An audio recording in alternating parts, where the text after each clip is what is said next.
Hello guys, welcome to के analysis. Guys, जब भी हम यूपीएससी की प्रिपरेशन स्टार्ट करना चाहते हैं या यूपीएससी की प्रिपरेशन स्टार्ट करने के बावजूद और अपना बेस्ट इनपुट देने के पश्चात भी हमको उतना बेस्ट आउटपुट नहीं मिलता, तो हमारे माइंड में एक क्वेश्चन ज़रूर हिट करता है कि हमें कोचिंग करनी चाहिए या नहीं करनी चाहिए। कहीं ऐसा तो नहीं है कि हम कोचिंग की वजह से पीछे हो रहे हैं या कोचिंग वाले कहीं हमसे आगे निकल जाएं। और ये ज़रूरी है क्योंकि कंपटीशन में आपको हर एंगल से देखना होता है। तो आज हम इसी कोचिंग वाले एंगल की बात करेंगे, यानी कि कोचिंग के कुछ पॉजिटिव्स, कोचिंग के कुछ नेगेटिव्स और एक जनरल कंक्लूजन की बात करेंगे कि इसका जनरल कंक्लूजन क्या हो सकता है। तो हम बात कर लेते हैं कि कोचिंग के प्रॉफिट्स क्या क्या हो सकते हैं, यानी कि हमको कोचिंग क्यों करनी चाहिए। देखो, जो सबसे पहला पॉइंट होता है वो होता है कि आप अपने कंपटीशन को पहचान जाते हैं। यानी कि कंपटीशन को पहचानने से मतलब है कि आपके जो साथ वाले स्टूडेंट्स हैं, अगर आप यूपीएससी के फील्ड में आए हैं तो निश्चित रूप से आप कहीं ना कहीं अपने फील्ड में धुरंधर रहे होंगे। हो सकता है आपने 10th स्कूल टॉप किया हो, 12th में स्कूल टॉप किया हो, आप अपने क्लास टॉपर रहे हो, आप अपने ग्रेजुएशन टॉपर रहे हो, ठीक है। लेकिन वहाँ आपको हो सकता है आपसे बड़े टॉपर्स भी मिल जाएं, तो उनसे कैसे निपटना है आपको, वो ये चीज़ आपको कंपटीशन में, कोचिंग में मिलती है।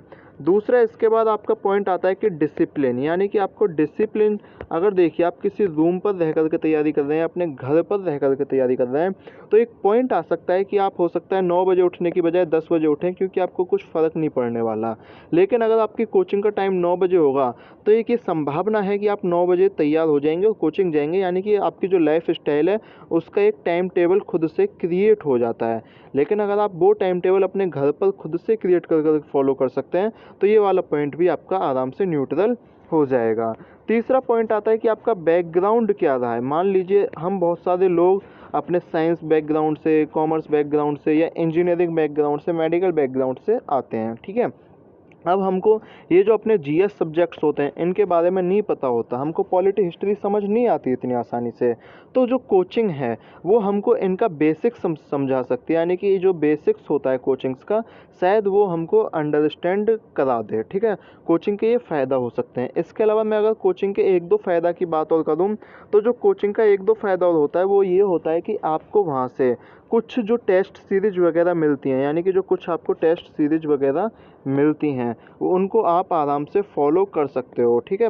इसके अलावा वहाँ पर आपको जीएस की कोचिंग में डेली आंसर राइटिंग वाला जो एक प्रैक्टिस भी होती है वो भी आप कोचिंग से फॉलो कर सकते हो। लेकिन ज़रूरी नहीं है कि ये सारी चीज़ें आप कोचिंग से ही फॉलो कर पाएँ।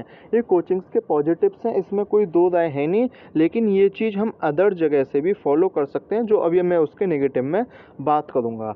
इसके अलावा अगर मैं आपसे बोलूँ कि आपकी कोचिंग का क्या फ़ायदा हो सकता है, तो कोचिंग का आपको फ़ायदा ये हो सकता है कि आपकी कुछ कंसेप्ट्स क्लियरिटी हो सकती है। मान लो एक तो मैंने बेसिक बोला और एक कुछ अपर कंसेप्ट्स जो होते हैं वो भी आपके क्लियर हो सकते हैं। जैसे मान लो मैं पॉलिटी में बोल दूं कि भाई जो सुप्रीम कोर्ट है वो इंडिपेंडेंट एजेंसी है। अब इंडिपेंडेंट के संदर्भ में मैंने बोला वो चीज़ आपको जो कोचिंग का टीचर है वो आपको बेस्ट बता सकता है। एक और चीज़ मैं इसमें ऐड करना चाहूँगा, वो चीज़ ये है कि कोचिंग में कुछ सब्जेक्ट के आपको बेस्ट टीचर मिल जाएंगे। यानी कि जो बेस्ट टीचर का मतलब होता है जो आपको बेसिक से लेकर, यानी जीरो से लेकर हीरो तक बनने तक का पढ़ा दें, ठीक है। तो वो टीचर हर एक कोचिंग में एक या दो होते हैं और उन्हीं के आधार पर वो कोचिंग चल रही होती है। तो अगर आपको उन बेस्ट टीचर से, मान लीजिए आपकी जैसे पॉलिटी कमज़ोर है और आपको कोई पॉलिटी के बेस्ट टीचर लगते हैं वो उस कोचिंग में हैं, तो आप उस उद्देश्य से भी वो वाली कोचिंग ज्वाइन कर सकते हैं। लेकिन हम नेक्स्ट टॉपिक पर चलते हैं इसके बाद कि कोचिंग से नुकसान क्या है, कोचिंग ज्वाइन क्यों ना करें। सबसे पहला, वेस्टेज ऑफ टाइम। सबसे पहला, वेस्टेज ऑफ टाइम। गए जितनी आप ज़्यादा सेल्फ स्टडी करोगे, जितनी ज़्यादा आप सेल्फ स्टडी करोगे आप सक्सेस के उतने ही करीब रहोगे। ये यूपीएससी की सच्चाई है और ये हमको जितनी जल्दी समझ आ जाए शायद उतना ही बेस्ट प्रिपरेशन में होता है। तो हमको सेल्फ स्टडी पर ज़्यादा फोकस करना है, क्योंकि हम वो सारी चीज़ें सेल्फ स्टडी से सीख सकते हैं। इसके बाद अगर मान लीजिए हमारी समझ में कोई कंसेप्ट ना आए तो आजकल तो यूट्यूब या बहुत सारे गूगल वेबसाइट भी ऐसी आ गई हैं जो हमको बड़ी आसानी से चीज़ें समझा सकती हैं। इसके अलावा जो दूसरा पॉइंट होता है, wastage of money. Wastage of money, और ये सच्चाई है कि वेस्टेज ऑफ मनी होता ही होता है। आप उस 2 लाख में, आप उस 2-2.5 लाख में मान लीजिए कि अगर कोई ऑनलाइन कोर्स भी लें ना तो आप उससे बेहतर कर पाते हैं, ठीक है। तीसरा जो पॉइंट होता है, कभी कभी कोचिंग से क्या होता है, हम डिप्रेस्ड हो जाते हैं। डिप्रेस इन द सेंस हम अपने कंपटीशन को देखते हैं कि भाई वो तो मुझसे ये कर लिया, उसने उसने ये कर लिया, उसने ये कर लिया, लेकिन मैंने ये भी नहीं किया, ये भी नहीं किया। तो उससे हमारे अंदर डिप्रेशन आने लगता है और इस समय हमें आवश्यकता होती है फैमिली की, क्योंकि हम फैमिली से दूर होते हैं। लेकिन जब जब हम फैमिली के पास रहेंगे ना तो हमारा जो डिप्रेशन वाला पॉइंट है वो ख़त्म हो जाएगा। और अगर हमको कहीं लगेगा कि भाई हमारा वीक पॉइंट चल रहा है, नेगेटिव पॉइंट चल रहा है, हम फैमिली से बात करेंगे, आगे बढ़ेंगे। इसके अलावा अगर मैं कोचिंग के एक और नेगेटिव पॉइंट की बात कर लूँ तो कोचिंग में जो टीचर्स होते हैं वो एवरेज टीचर्स होते हैं। लगभग सारी कोचिंग्स में एवरेज टीचर्स होते हैं, ठीक है।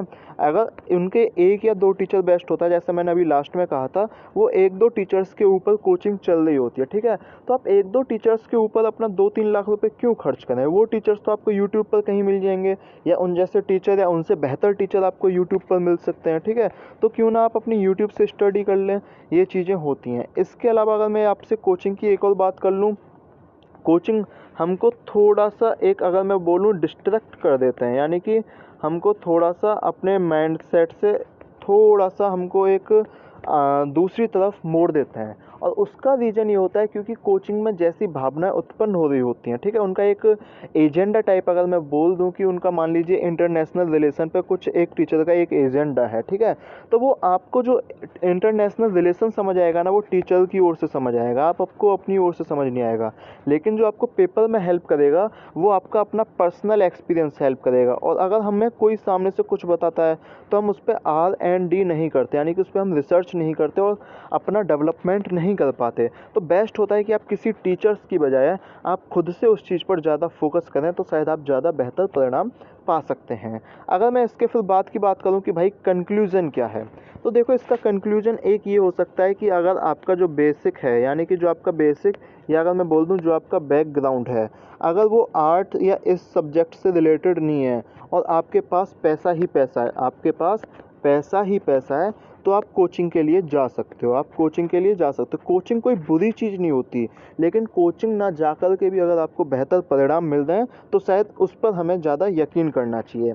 इसके दूसरे में, अगर आपके पास मनी बहुत है, जैसा मैंने बोला, अगर आपके पास एक तो बेसिक बैकग्राउंड की प्रॉब्लम है, दूसरा आपके पास मनी बहुत है, तो आप कोचिंग ज्वाइन कर सकते हो, तो आप कोचिंग ज्वाइन कर सकते हो। इसके अलावा मैं एक पॉइंट ऐड करना चाहूँगा, अगर आप कोई जॉब कर रहे हैं, ठीक है, या आप कहीं और कुछ फंक्शन कर रहे हैं, यानी कि आप कोई फंक्शनरीज हैं, ठीक है, या आप कुछ भी काम करते हैं, तो उसके लिए आप कोचिंग ज्वाइन कर सकते हो, क्योंकि आप अपना सेल्फ स्टडी में जो टाइम नहीं दे पाओगे वो आप कोचिंग से चीज़ें आसानी से एक्सट्रैक्ट कर सकते हो, ठीक है। इसके अलावा मैं आपको एक और चीज़ बता देता हूँ कोचिंग करने के फ़ायदे, कि अगर आप ऑफलाइन कोचिंग कर सकते हो, अगर आप ऑफलाइन या ऑनलाइन कोचिंग करते हो, ऑफलाइन या ऑनलाइन कोचिंग करते हो, तो आपको बहुत सारी फैसिलिटीज़, जैसे कि आपका मटेरियल हो गया, इस टाइप की जो चीज़ें वो आपको मिल जाती हैं। और ऑनलाइन फैसिलिटीज़ में तो ये सुविधा बहुत ज़्यादा उपलब्ध होती है। इसके अलावा हम बात कर लेते हैं कि कोचिंग क्यों ना करें, यानी कि देखो, एक तो अगर आपका कब ना करें, कोचिंग कब ना करें। अगर आपका जो बेसिक है वो आर्ट से है तो आप बिल्कुल कोचिंग मत करिए। अगर बेसिक है आपका आर्ट से है तो आपको कोचिंग करने की कोई आवश्यकता नहीं है, ठीक है। दूसरा, अगर आपके पास मनी प्रॉब्लम है तो कोचिंग ऐसा एक कोई जादू नहीं है कि आपको एकदम सिलेक्शन दिला देगा, ठीक है।